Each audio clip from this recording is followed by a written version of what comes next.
Jeff Keenan here. I just got the new Rivian update, version 2023.34.0.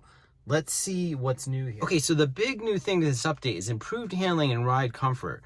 So they've tuned the air suspension to react differently in all modes. Now this morning I started off in sport mode. I ran over some bumpy roads and it felt pretty good. It was still stiff, the body wasn't swaying, and I barely noticed the bumps.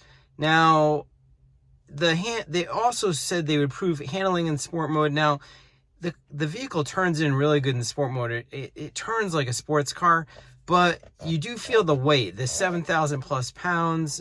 You do feel it sometimes when you're in turning, when you're doing a corrective maneuver in sport mode. You'll feel some side-to-side movement in the vehicle that you can just tell that weight's there. Now, this is supposed to improve that. I didn't really get to test those limits, but it definitely felt better in sport mode. Then I put it in all-purpose, highest ride height, which should be the softest ride you're going to get. And I went over to the same bumps, and you could barely feel them in all-purpose mode. Now, I don't know how big a difference this made. I'm going to have to test it over a while, but definitely feels good. It didn't make it any worse. Let's put it that way.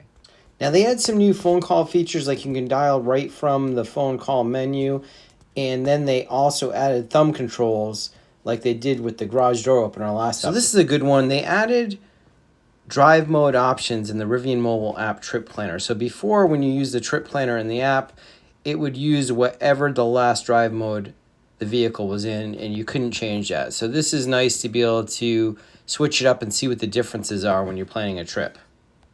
Under the service menu, this is also a big one. They had a screen clean feature. There was no way to really clean the screen before, so now they have one.